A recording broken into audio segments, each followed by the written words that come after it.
જય મહાદેવ. કેમ છો ગુજરાતની જનતા? સ્વસ્થ હશો અને બધા મજામાં હશો. અને આટલા દિવસ મારા વ્લોગ ના આવ્યા કારણ કે હું ડિમોટિવેટ થઈ રહી છું ફ્રેન્ડ્સ, કારણ કે મારી ચેનલ પર સબસ્ક્રાઈબ આવતા નથી અને વ્યુઅર્સ પણ ઓછા થઈ ગયા છે. અને પ્લીઝ હું આ ચેનલ બંધ કરી દઉં કે ચાલુ રાખું તો પ્લીઝ મને કોમેન્ટમાં શેર કરજો કે મારે શું કરવું જોઈએ. અને અત્યારે હું રાધા કૃષ્ણની સેવાનો વિડીયો તમારી સમક્ષ રજૂ કરી રહી છું. તો પ્લીઝ મારા વિડીયોને ગમે તો લાઈક કરજો, શેર કરજો અને ચેનલને સબસ્ક્રાઈબ કરજો.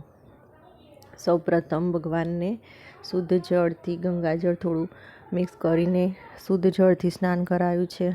ત્યારબાદ દૂધ વડે સ્નાન કરાયું છે અને ત્યારબાદ તેમનું બીજા પાત્રમાં કાઢીને અંગ પોષણ કરી રહી છું. અને રાધાજીની મૂર્તિને પણ તે જ પ્રમાણે પીળાસન પર બિરાજમાન કરી અંગ પોષણ કરી લીધું છે મેં.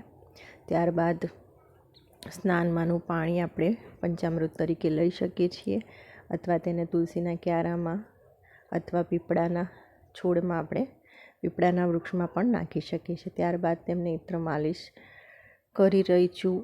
અને પૂજા તો ભગવાનની સેમ બધા આ જ પ્રમાણે કરતા હશે.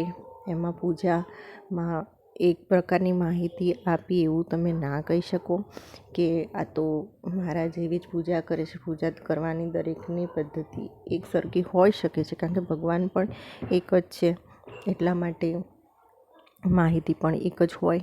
અને હું આ રીતે જ પૂજા કરું છું નિયમિત ભગવાનને. ત્યારબાદ વસ્ત્ર અર્પણ કર્યા છે. રાધા રાણીને પણ વસ્ત્ર પહેરાવી દીધા છે મેં. એમને પણ ઇત્ર માલિશ કરી હતી.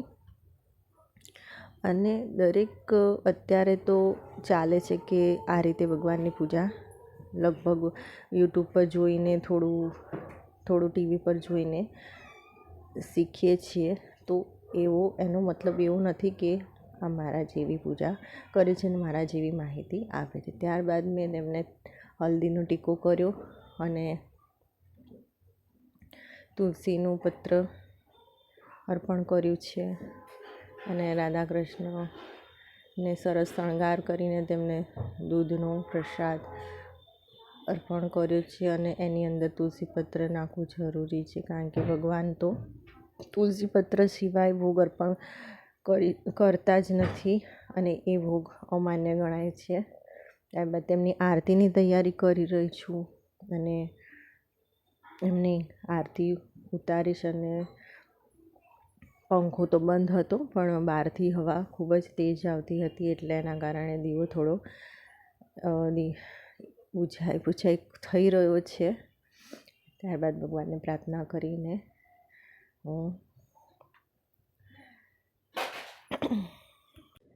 એમના આશીર્વાદ માંગીશ.